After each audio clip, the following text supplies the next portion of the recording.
Good morning students. This is Srishti Upadhyay, faculty of practice Vidyapeeth Rudhauli. बच्चों, आज हम continue करेंगे chapter living organisms around us, जिसमें मैंने आपको लिविंग थिंग्स का सारा कैरेक्टर बता दिया है। लगभग आपको पता है लिविंग थिंग्स का स्ट्रक्चरल कॉम्पोजिशन जो होता है तो सेल होता है। सेल के बारे में मैंने आपको पढ़ा दिया है। उसके बाद मैंने न्यूट्रिशन बताया आपको, न्यूट्रिशन क्या होता है। सारे लिविंग थिंग्स को न्यूट्रिशन की ज़रूरत होगी फूड इनटेक करने की। उसके बाद रेस्पिरेशन, ठीक है, मूवमेंट, ग्रोथ एंड डेथ, और ये सारी पॉइंट्स को आपने पढ़ लिया है। आज हमको पढ़ना है रिप्रोडक्शन के बारे में। रिप्रोडक्शन एक मेजर कैरेक्टरिस्टिक्स होता है सारे लिविंग ऑर्गेनिजम्स की।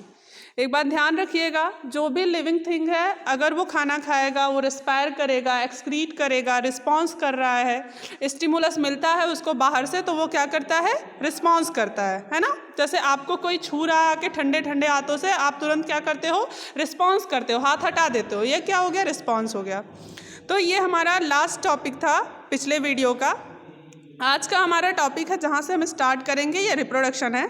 और रिप्रोडक्शन एक मेजर कैरेक्टरिस्टिक्स है, एक महत्वपूर्ण लक्षण है कह सकते हैं सारे लिविंग थिंग्स का। जो भी सजीव वस्तुएं हैं वो रिप्रोड्यूस करती हैं। रिप्रोड्यूस करने का मतलब क्या होता है कि हर एक सजीव वस्तु अपने ही समान संतान की उत्पत्ति करता है। ठीक है बेटा, तो इसी को क्या कहते हैं, रिप्रोडक्शन कहते हैं।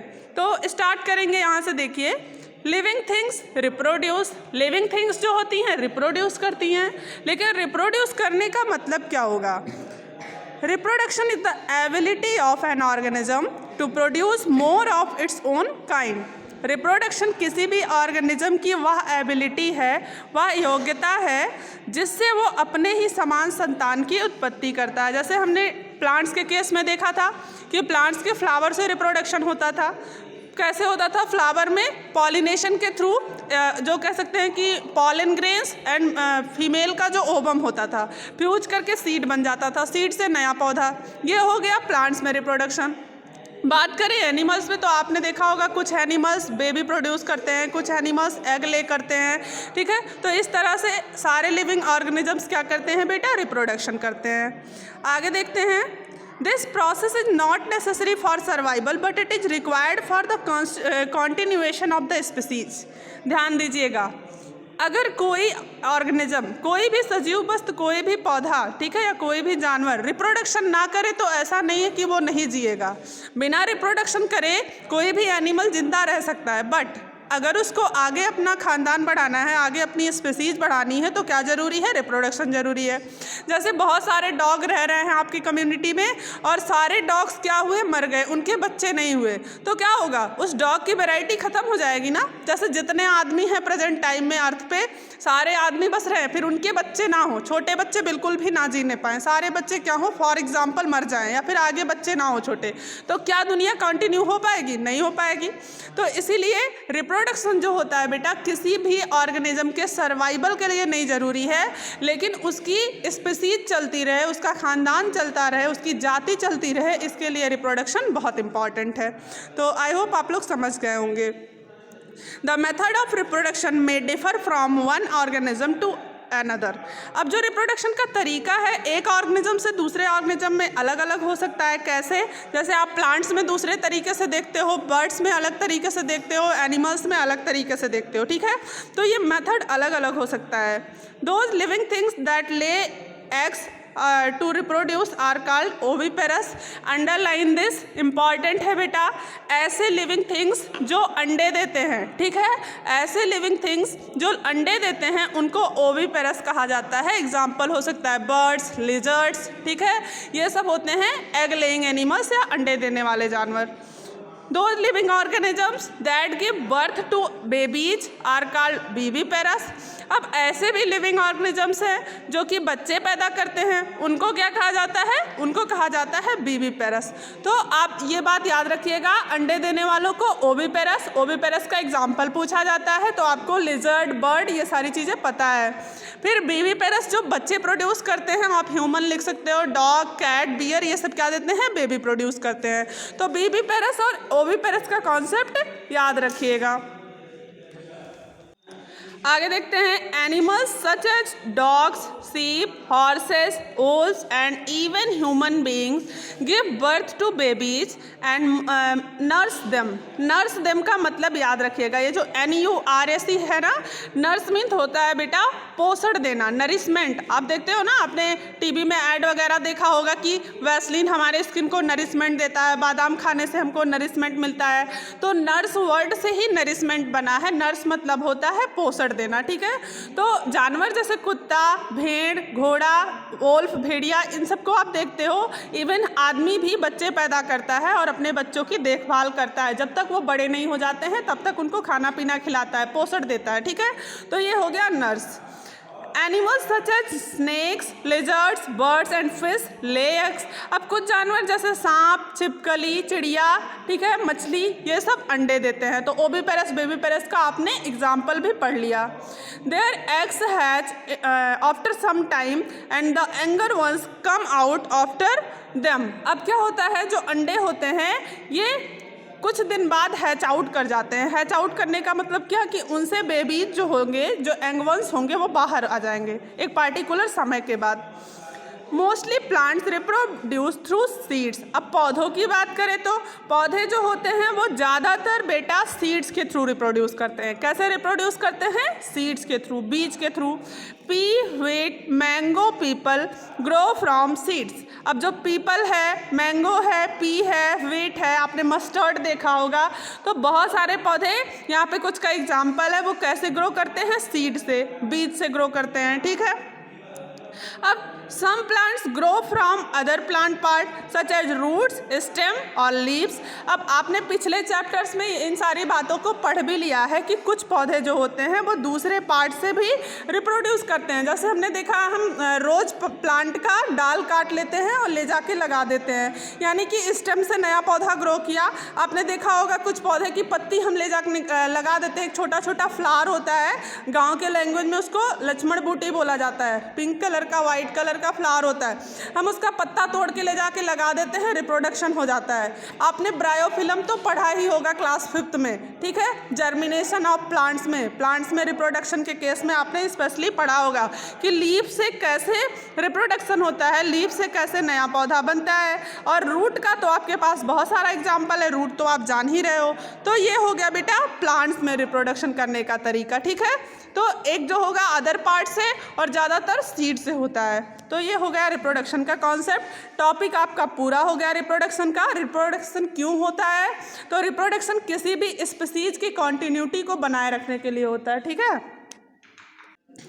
तो ओवरऑल हम समझ सकते हैं कि रिप्रोडक्शन का एम जो है बेटा वो है किसी भी स्पीसीज की जाति को बनाए रखना, ठीक है, उसकी जाति जो हो कंटिन्यू रहे, आगे बढ़ती रहे, इसीलिए रिप्रोडक्शन होता है।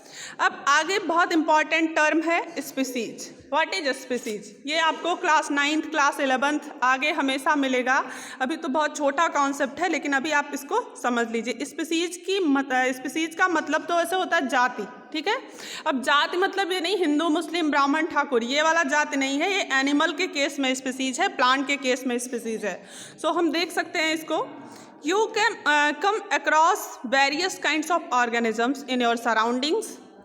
पहले मैं ऐसे समझा रही हूँ, फिर आपको एक छोटा सा डेफिनेशन अभी इसका मैं दे दूंगी लास्ट में।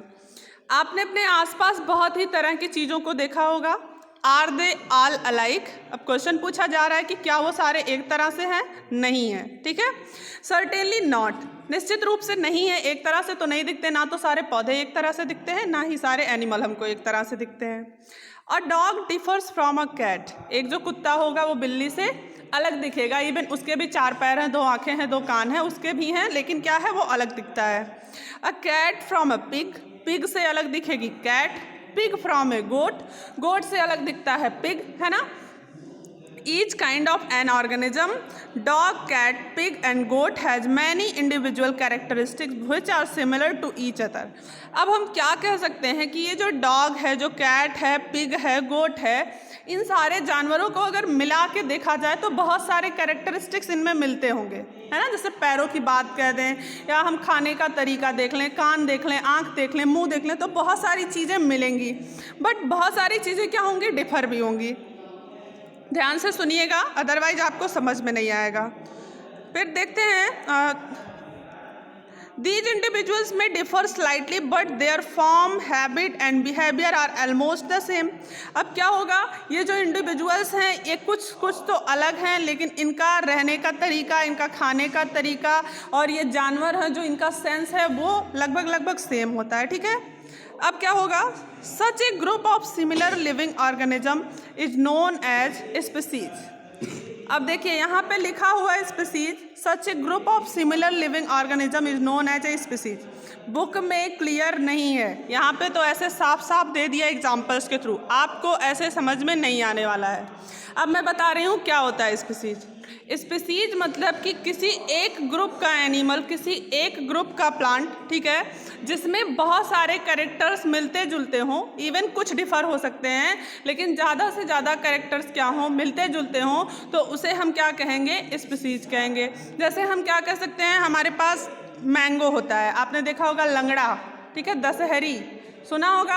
अब वो सब क्या है, सब आम हैं, आम के ग्रुप में तो सब आएंगे बेटा, लेकिन उनकी स्पीसीज जो होगी वो थोड़ा थोड़ा अलग हो जाती है। हम साइंटिफिक नेम पढ़ते हैं ना, हम कहते हैं पाइसम सटाइबम, ठीक है, ब्रेसिका कंपेस्ट्रिस, हम लोग एप्पल का साइंटिफिक नेम पढ़ते हैं, हम फूल गोभी की साइंटिफिक नेम देखते हैं, हम लोग बैगन की साइंटिफिक नेम देखते हैं। कभी कभी हम लोग देखते हैं कि आलू वाला जो साइंटिफिक नेम है वो बैगन वाले में मिल रहा है, मैंगो वाला कैरेक्टर कुछ जामुन वाले में मिल जाता है। ऐसा आप लोग साइंटिफिक नेम में देखते हो कि मैम स्पीसीज नेम तो एक हो गया। ऐसा इसलिए होता है क्योंकि उस चीज़ की कुछ चीज़ें जो होंगी मिलती होती हैं। जैसे आपने कैट का साइंटिफिक नेम देखा होगा और उसका लायन का देखा होगा, टाइगर का देखा होगा, पैंथर का देखा होगा, समथिंग मिलता है ना कुछ तो मिलता है।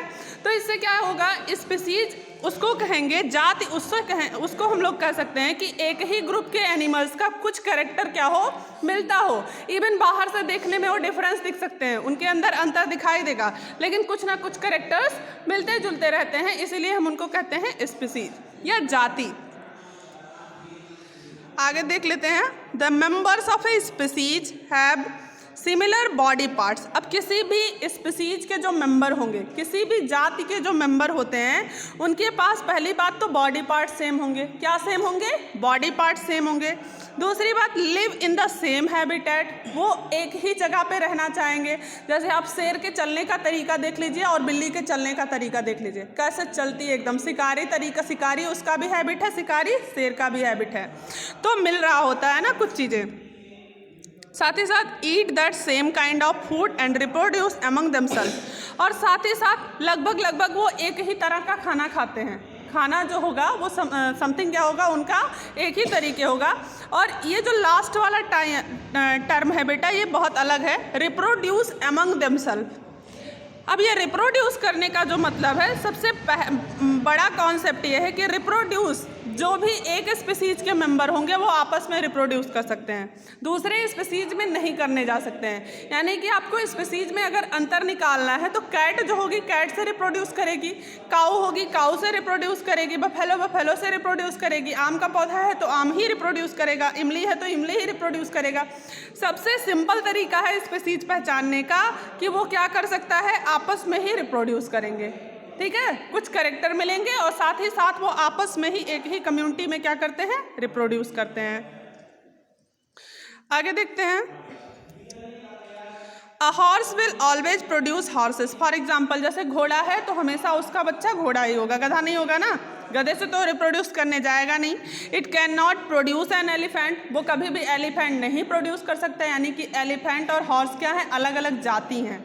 अभी तक ऊपर आपने जो भी पढ़ा सब भूल जाइए, अभी बस इतना कॉन्सेप्ट में रखिए कि स्पीसीज उसी को हम कहेंगे, एक जाति उसी को कहेंगे जो आपस में रिप्रोड्यूस कर सकते हैं, आपस में रिप्रोडक्शन प्रोसेस कर सकते हैं। A wheat plant will always produce seeds of wheat. अगर गेहूं का पौधा है तो उससे हमेशा क्या बनेगा बेटा, गेहूं बनेगा, ठीक है। धान का पौधा है तो उससे हमेशा धान ही बनेगा, ठीक है, जो पौधा रहेगा वही बनता है। All organisms, both plants and animals, need food and other materials from their surroundings.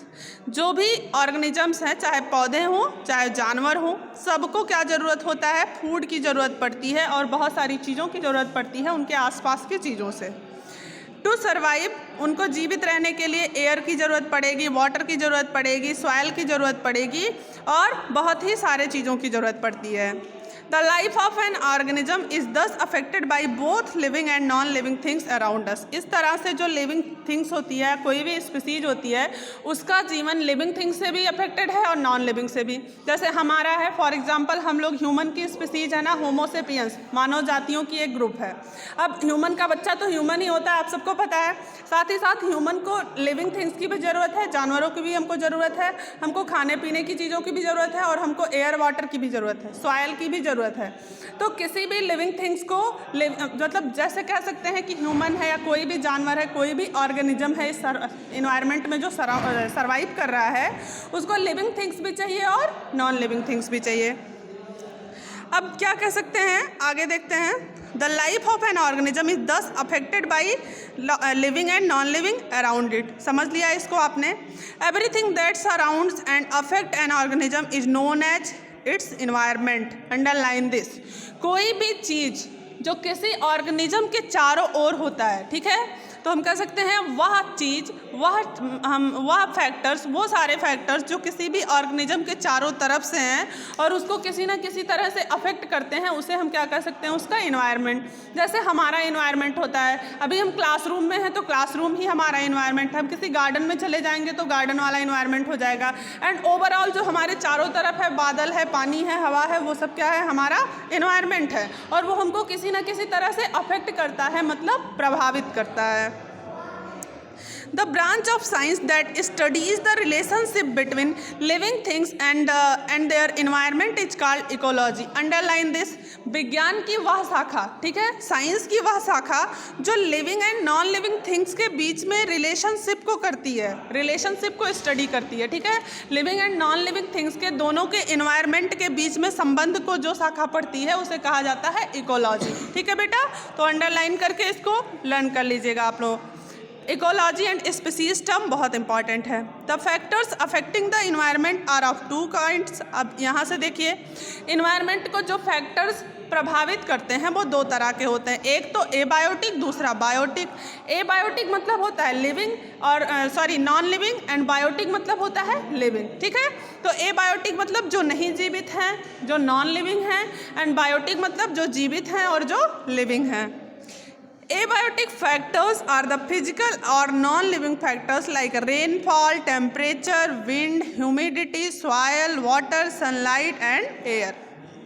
अब जो एबायोटिक फैक्टर्स हैं, यानी कि जो नॉन लिविंग फैक्टर्स हैं, उनको हम क्या कह सकते हैं, फिजिकल फैक्टर्स।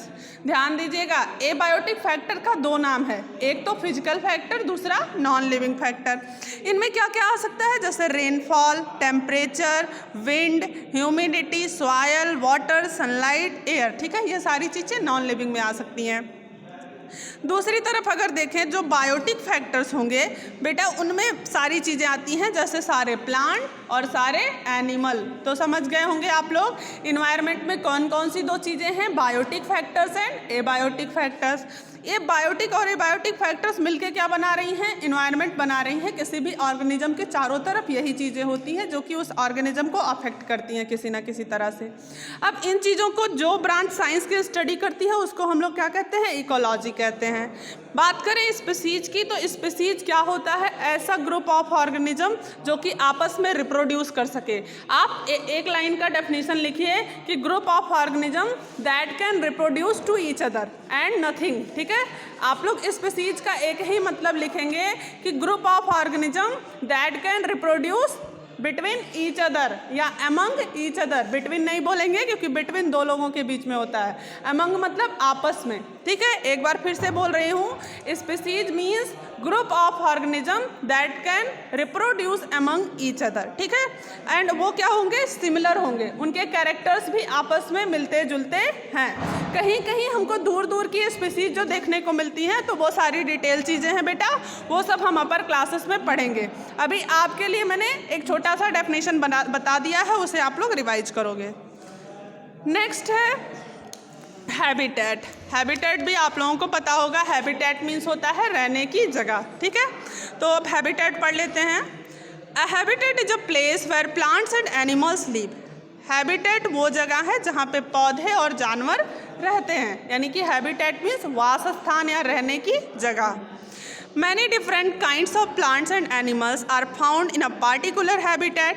बहुत सारे तरह के पेड़ पौधे हम देखते हैं कि अलग अलग जगह पे पाए जाते हैं। आपने देखा होगा कुछ पौधे केवल पानी में पाए जाते हैं, कुछ पौधे केवल रेगिस्तान में पाए जाते हैं। नागफनी का पौधा रेगिस्तान में आप देखते हो, ग्रीन वाली एल्गी जो होती है, काई जिसे आप कहते हो, वो पानी में दिखाई देता है ना। तो इस तरह से जानवर के केस में देख लें तो ऊँट हमको रेगिस्तान में दिखेगा, मछली हमको पानी में दिखेगी, शेर हमको जंगल में दिखता है। तो अलग अलग तरह के एनिमल्स और अलग अलग तरह के प्लांट्स का हैबिटेट क्या होता है बेटा, अलग अलग होता है। A good habitat must also provide space to find food, water, shelter and opportunities for breeding. Underline this. एक गुड हैबिटेट उस जगह को कहा जाता है, एक अच्छा वासस्थान उस जगह को कहा जाता है जो कि ऑर्गेनिज्म को रहने के लिए जगह देगा, खाने के लिए खाना मिल जाए उसे, वहाँ पे वाटर मिल जाए एंड सारे अपॉर्चुनिटीज फॉर ब्रीडिंग। ब्रीडिंग मतलब कि वो आपस में रिप्रोडक्शन कर सके, ब्रीडिंग का मतलब रिप्रोडक्शन, ठीक है, वो अपने बच्चों को भी वहाँ पे जन्म दे सके।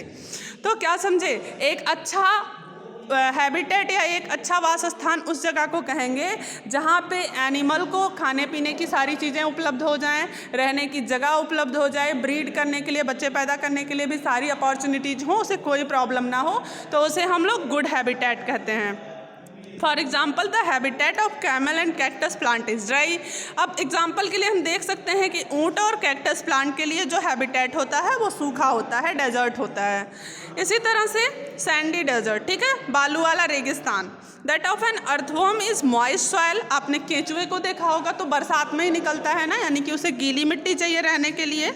फॉर अ फ्रॉग, मेंढक के लिए इट इज पॉन्ड और अ lake and that of tiger is the forest. आप मेंढक को देख लीजिए, आप मछली को देख लीजिए, तो उसे क्या चाहिए, पानी चाहिए रहने के लिए। इसी तरह से जो चीता होगा, जो शेर होगा, उसे क्या चाहिए बेटा, फॉरेस्ट चाहिए, क्योंकि जिन भी एनिमल को हम देख रहे हैं वो कहाँ पे पाए जा रहे हैं, तो उनका वो जो जगह होगा रहने का, उस जगह पे उन्हें खाना पीना, रहने के लिए जगह, सब कुछ अच्छे से मिलेगा। ब्रीडिंग करने के लिए भी सामान्य अपॉर्चुनिटी मिलेगी, वो ब्रीड कर सकते हैं वहाँ पे, तो इसलिए उनका वो हैबिटेट हो गया।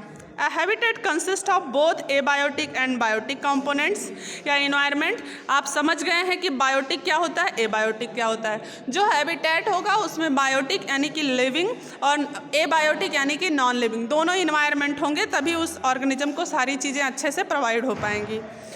Both of these are essential for the survival of an organism. ये जो दोनों कंपोनेंट्स हैं इन्वायरमेंट के, चाहे एबायोटिक कंपोनेंट है चाहे बायोटिक कंपोनेंट है, दोनों कंपोनेंट बेटा ऑर्गेनिज्म को सर्वाइव करने के लिए बहुत ज़्यादा ज़रूरी होती हैं। What comes to your mind when you try to draw a picture of a desert. जब आप किसी रेगिस्तान को बनाने के लिए सोचते हो तो आपके दिमाग में क्या आता होगा, तुरंत आता होगा a wide expense area of sand. बालू का एक बहुत बड़ा हम कह सकते हैं एरिया आएगा या रेगिस्तान दिखता है, एक बड़ा सा मैदान। स्कॉर्चिंग सन, बहुत तेज़ी से सूरज की रोशनी दिखाई देगी। सैंड स्टॉर्म्स, आंधी तूफान, उड़ते हुए बालू रेत उड़ते रहते हैं ना रेगिस्तान में, तेज तेज हवाएं चलती हैं।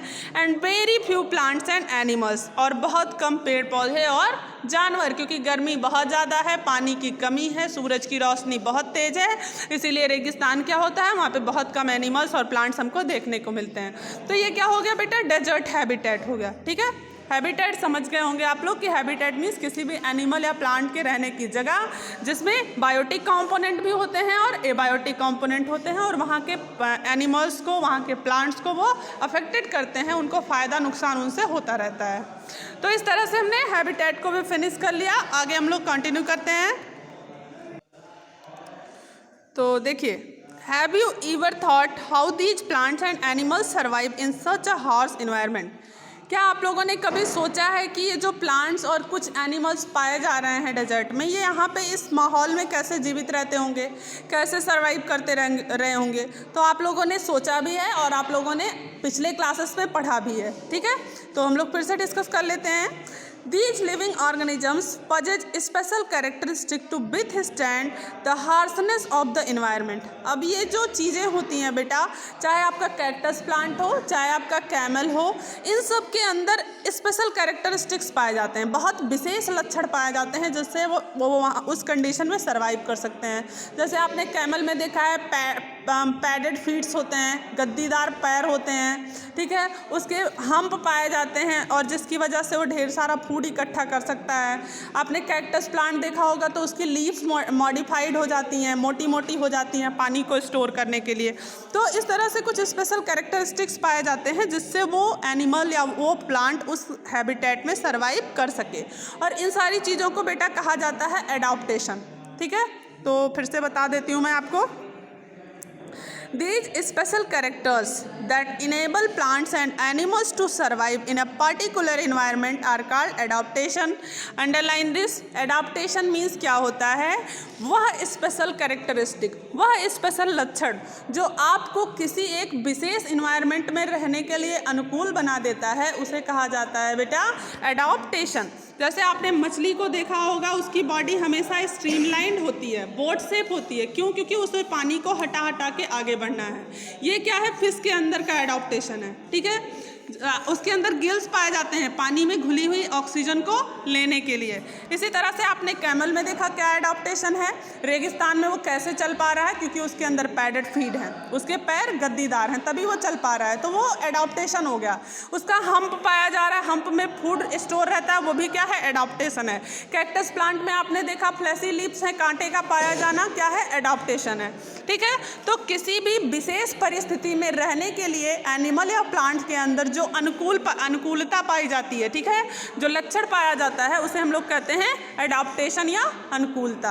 तो समझ गए होंगे आप लोग एडाप्टेशन क्या होता है। कहीं पे रहने के लिए जो हमारे अंदर, जैसे आप पहले घर पे रहे होंगे तो आपके सोने जगने का कुछ अलग रूटीन रहा होगा, आप यहाँ पे आए, आपकी आदतें बदल गई ना, अब वो बदलती हुई आदतें आप यहाँ पे एडजस्ट कर रहे हो, वही क्या है? एडाप्टेशन है। आप स्कूल के माहौल में एडॉप्ट हो गए हो, तो ये क्या हो गया? एडाप्टेशन हो गया। For example, beetles that are found in dry habitats have thick and hard outer shells which prevent them from drying out. Beetles आप लोगों ने भी देखा होगा, वो जो होती हैं, जो ड्राई हैबिट्स में पाई जाती हैं, सूखे सूखे जगह पे, हैबिटेट है, सूखे जगहों पे पाई जाती हैं, उनके ऊपर बहुत कठोर कठोर सेल होता है, ऊपर से कवच पाया जाता है, शरीर के कवच पाया जाता है, तभी वो मरती नहीं है। अगर कवच नहीं पाया जाता तो जितने सूखे मौसम में वो होती हैं वो मर जाती। ठीक है, तो ये कवच का पाया जाना क्या है बेटा? एक तरह से एडाप्टेशन है। मंकी के, पोलर बियर के बॉडी पे ढेर सारे बाल पाए जाते हैं, वो क्या है? वो भी एडाप्टेशन है, जो कि उनको ठंडी से बचाता है। स्वेटर तो उनको हम देने नहीं जाते, बचते कैसे हैं वो ठंडी से? कौन सा एडाप्टेशन है? क्योंकि उनके बॉडी पे मोटी सी फैट की लेयर है और बड़े बड़े बाल हैं। तो आई होप आपको एडाप्टेशन समझ में आ गया होगा। आगे इसी में हम पढ़ेंगे कैमोफ्लेज। तो अब देखते हैं हम लोग कैमोफ्लेज क्या होता है। Camouflage is defined as an ability of an organism to bind with its surrounding. Camouflage means होता है बेटा कंफ्यूज करना, किसी को भी कंफ्यूज करना, कलर चेंज करके, बॉडी का कलर चेंज करके सामने वाले को कंफ्यूज करना। मीन्स अपने ही सराउंडिंग में, आपने गिरगिट को देखा होगा, वो अपना कलर चेंज कर लेता, पत्तियों में छिप जाता है पेड़ों के, तो ये क्या है? कैमोफ्लेजिंग है। तो कैमोफ्लेजिंग मीन्स होता है कि एक ऐसी कलाकारी जो एनिमल्स में पाया जाता है, और इससे क्या करते हैं, वो अपने सराउंडिंग में छिप जाते हैं। जैसे उनको शिकार को पकड़ना है, शिकार को कंफ्यूज करना है, तब भी कैमोफ्लेजिंग कर सकते हैं, या उनको मारने को ही आ रहा है तब भी वो कैमोफ्लेजिंग कर सकते हैं। तो ये कलर चेंजिंग एबिलिटी है। It is a common example of adaptation in some animals. कुछ एनिमल्स में ऐसा एडाप्टेशन पाया जाता है। अब ये किस जानवर में ऐसा पाया जाएगा? उसी जानवर में पाया जाएगा जो खतरों के बीच में रहता हो, या जिसके पास खाने पीने के लिए बहुत ज़्यादा चीज़ें अवेलेबल ना हो, तो लोगों को कन्फ्यूज करके या दूसरे जानवरों को कन्फ्यूज करके तो उसे खाना ही पड़ेगा ना, जीवित रहना है। तो इसके लिए उनके अंदर क्या होती है? कैमोफ्लेजिंग होती है। जिस कलर का सराउंडिंग है, जैसे पेड़ के बीच में रहेंगे तो पेड़ के कलर के हो गए, बर्फ़ में रहते हैं तो बर्फ के कलर के कर लेंगे बॉडी को, ठीक है, उसी कलर की हो जाएगी उनकी बॉडी, और सामने वाले को वो कंफ्यूज कर देते हैं। तो ये हो गया camouflaging. The combination of bright orange and black spots on a monarch butterfly is an adaptation to warn potential predators that the butterfly is poisonous, thus preventing it from being eaten. अब देखिए, एक monarch butterfly होती है, बहुत बड़ी तितली होती है, और उसके पंख पर ऑरेंज और ब्लैक कलर के स्पॉट्स होते हैं, ठीक है। नारंगी और काले काले रंग के धब्बे होते हैं। आपने भी देखा होगा एक बड़ी सी तितली जो बड़ी खतरनाक लगती है देखने में, ब्लैक ब्लैक, बहुत डरावनी लगती है। तो ऐसा उस तितली में इसलिए पाया जाता है क्योंकि वो इस ऐसे एरिया में रहती है जहाँ पे उसको बड़े बड़े जानवर खाने पीने के लिए हमेशा तैयार रहते हैं। अब चूंकि उसकी बॉडी जब इस तरह से है, ब्लैक और ऑरेंज स्पॉट है, वो देखने में लगती है जहरीली। कैसी लगती है? जहरीली। तो इस वजह से इस तरह के कैमोफ्लेजिंग से उसका क्या फ़ायदा होता है कि जो जानवर हैं उसको खाते नहीं हैं। क्या समझ के? पॉइजनस समझ के। क्या हो गया? ये कैमोफ्लेजिंग हो गया। मैंने गिरगिट का एग्जाम्पल आपको बता दिया है कि वो भी क्या करता है, अपना कलर चेंज कर लेता है। Adaptation gives organism a better chance to survive in their surrounding. इस तरह से जो एडाप्टेशन होता है, एडाप्टेशन से कोई भी ऑर्गेनिज्म अपने सराउंडिंग में अच्छे से सर्वाइव कर सकता है, जीवित रह सकता है। तो आप लोग एडाप्टेशन समझ गए होंगे। एडाप्टेशन किस में हेल्प कर रहा है? किसी भी ऑर्गेनिज्म की उस विशेष परिस्थिति में रहने के लिए हेल्प कर रहा है। उसके अंदर कुछ ऐसे कैरेक्टरिस्टिक्स डेवलप हो जाएंगे जिससे वो उस माहौल में सर्वाइव कर सकता है। तो इस तरह से इस वीडियो लेक्चर में हम लोग इतना ही पढ़ेंगे। नेक्स्ट वीडियो लेक्चर में हम लोग पढ़ेंगे टाइप्स ऑफ हैबिटेट। तब तक आप लोग इसको रिवाइज करिएगा एंड मिलेंगे हम लोग नेक्स्ट वीडियो में। Thank you.